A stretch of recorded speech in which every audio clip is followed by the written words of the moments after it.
ایک مرتبہ کسی جگہ دو بادشاہوں کی آپس میں ملاقات ہوتی ہے، ان بادشاہوں کی اچھی سلیکٹ ہو جاتی ہے، تو وہ ایک دوسرے کو اپنے ملک کا دورہ کرنے کی دعوت دیتے ہیں۔ پہلا بادشاہ اس میں پہل کرتا ہے اور وہ دوسرے بادشاہ سے کہتا ہے کہ آپ اگلے ہفتے میرے ملک کا دورہ کریں۔ دوسرا بادشاہ جب پہلے بادشاہ کے ملک پہنچتا ہے تو وہ دیکھتا ہے کہ بہت خوبصورت ملک ہے، بہت زرخیز ملک ہے، لوگ کام کر رہے ہیں، اس کا استقبال بھی بہت زبردست کیا جاتا ہے، بڑی مہمان نوازی سے ساری قوم پیش آتی ہے، کوئی اس کی چپل اٹھا رہا ہے، کوئی اس کے لیے دسترخوان لگا رہا ہے، کوئی اس کے ہاتھ دھلا رہا ہے، کوئی کھانا پیش کر رہا ہے۔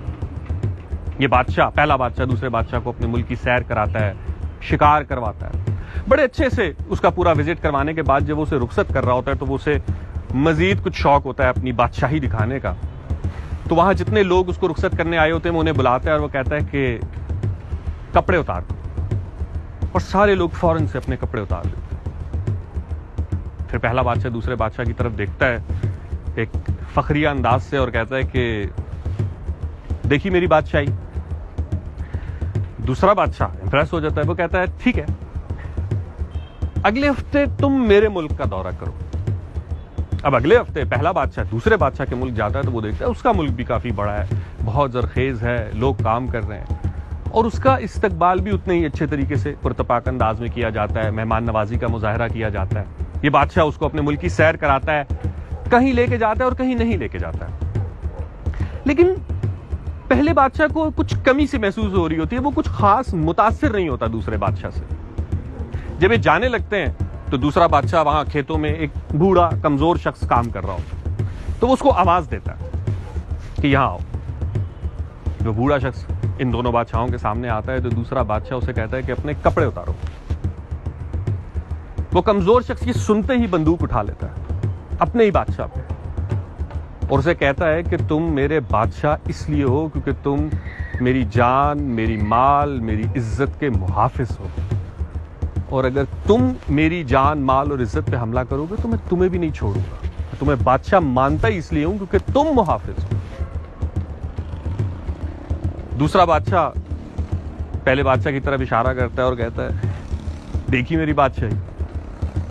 تو بڑا مایوس ہوتا ہے، وہ کہتا ہے کیا بادشاہی، تمہارے اوپر تمہاری رعایا کے ایک کمزور شخص نے بندوق نکال لی اور تم کہہ رہے ہو کیسے دیکھی میری بادشاہی۔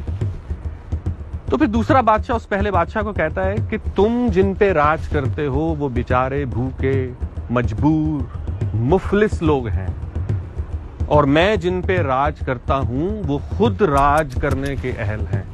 یہ فرق ہے تم میں اور مجھ میں، جا کے دیکھو کہ تم کن پہ راج کر رہے ہو اور میں کن پہ راج کرتا ہوں۔ ہمیں آئے دن ٹی وی سے، اخبارات سے، سوشل میڈیا سے، ٹویٹر سے پتہ چلتا رہتا ہے کہ پاکستان کے سارے مسائل کی وجہ یہ قوم ہے، اس خطے میں بسنے والے عوام ہیں۔ عوام جاہل ہے، عوام انتہا پسند ہے، عوام کو کچھ پتہ ہی نہیں، اور کوئی یہ نہیں بات کرتا کہ صدیوں سے اس خطے میں بسنے والے لوگوں کے فیصلوں کا اختیار کیا یہاں کے لوگوں کے ہاتھ میں ہی ہے۔ یا تو ہو نا کہ ہم اپنے سارے فیصلے خود کرتے ہوں تو ہم کہیں ہاں بھائی ٹھیک ہے، ہم ذمہ دار ہیں، ہم نے بہتری نہیں کی۔ لیکن اگر فیصلوں کا اختیار ہمارے بجائے کسی اور کے ہاتھ میں ہے تو ان سے کس نے پوچھنا ہے؟ پھر کتنے آرام سے لوگ کہہ دیتے ہیں یار قوم کی معاشی حالت بدلنی پڑے گی، قوم کے لوگ بڑے غریب ہیں۔ ہم غریب ہیں، ہم جو صدیوں سے لٹنے کے بعد، صدیوں کی کرپشن، صدیوں کی مکاری، غداری، لوٹ کھسوٹ جھیلنے کے بعد بھی آج نہ صرف خود سروائیو کر رہے ہیں بلکہ اس طبقے کو بھی پال رہے ہیں جو ہمیں لوٹ رہا ہے۔ ہم غریب ہیں، ہماری غریبی میں، ہماری غربت میں ہمارا قصور ہے۔ جوڈیشری کے لوگ، لائر کمیونٹی کے لوگ بڑے آرام سے باہر آ کے کہتے ہیں کہ یار انصاف نہیں مل رہا، سسٹم انصاف نہیں ہونے دے رہا۔ تو بھیا آپ کی ذمہ داری تھی نا انصاف دینا، اور اگر آپ سسٹم میں بیٹھ کے عوام کے لیے کام نہیں کر سکتے، مان لیا جوڈیشری میں رہ کے آپ کو بہت سارے مسائل ہیں کہ آپ انصاف نہیں دے پا رہے، تو چھوڑ دیں۔ آپ 30 سال کی نوکری کیوں کر رہے ہیں، تنخواہ کیوں لے رہے ہیں، پینشن کیوں لے رہے ہیں، وہ ساری پرکس اینڈ پریویلیجز، وہ رسپیکٹ، وہ احترام کیوں سمیٹ رہے ہیں جبکہ آپ وہ کام ہی نہیں کر رہے جو آپ کے ذمہ ہے؟ یہ تو آپ کو انصاف دلانے کے لیے آپ کو یہ سب چیزیں دی جا رہی ہے نا۔ جب آپ انصاف ہی نہیں دے رہے تو آپ اس چیز کے حقدار ہی نہیں ہیں، آپ چھوڑ دیں نا۔ سب کو پتا ہے کہ اس ملک میں لوگوں کے مسائل کی اصل وجہ سسٹم ہے، تو سسٹم کے کچھ لوگ متاثرہ ہیں اور کچھ لوگ بینیفیشری، اکثریت بلکہ متاثرہ ہے۔ آپ سسٹم کے بینیفیشری ہو کے سسٹم کے متاثرہ لوگوں کو، وکٹمز کو کہیں گے کہ وہ ذمہ دار ہے اپنی بدحالی کے. ایک آرٹسٹ اٹھتا ہے وہ بڑے آرام سے، اس سے آپ سوال کریں کہ بھئی آپ اچھا کانٹینٹ کیوں نہیں بنا رہے؟ لوگ یہی دیکھنا چاہتے ہیں. لوگوں کا ٹیسٹ اگر برا ہے تو لوگوں کا ٹیسٹ کس نے بنانا تھا؟ آپ نے. ہمارے علماء و مشائخ چندہ بھی لیتے ہیں، عزت بھی لیتے ہیں، گدیاں بھی سنبھالی ہوئی ہیں، اتنے ان کے پروٹوکولز ہیں، اور یہ تقریروں میں کیا کہتے ہیں؟ معاشرے میں گناہ پھیل گیا، عوام خدا سے دور ہو گئی ہے، دین سے دور ہو گئی ہے. تو ان کو قریب کس نے لانا تھا؟ آپ نے. سر یہ آپ کی ڈیوٹی تھی، آپ فیل ہوئے. آپ کب اپنی ناکامی تسلیم کریں گے کہ ہم اتنے عرصے تک عہدوں پہ رہنے کے باوجود، تنخواہیں، مرات، عزت، احترام سمیٹنے کے باوجود اپنا کام ٹھیک سے نہیں کر سکے؟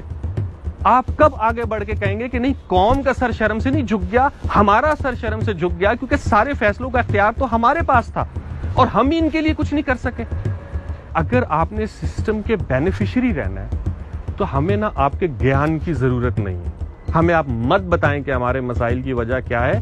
اپنی غلطی تسلیم کریں اور ہر کوئی اپنی کمیونٹی میں سے اس شخص کو ہائی لائٹ کرے کہ ہاں یہ ہے جو غلط کام کر رہا ہے. وہ چاہے صحافی ہے، وہ چاہے ڈاکٹر ہے، وہ چاہے لائر ہے، وہ چاہے مولوی ہے، کوئی بھی ہے جو سسٹم کا بینیفیشری ہے. وہ پھر آپ کا نہیں ہے، وہ پھر سسٹم کا بینیفیشری ہے، وہ پھر اوپریسر ہے اور آپ اوپریسڈ ہے. سو اس لیے ان کو اپنا نمائندہ سمجھنا یا ان کو اپنے لیے نجات دہندہ سمجھنا صریحاً بے وقوفی ہے، اور یہی بے وقوفی شاید ہماری اس بدحالی کی ذمہ دار ہے.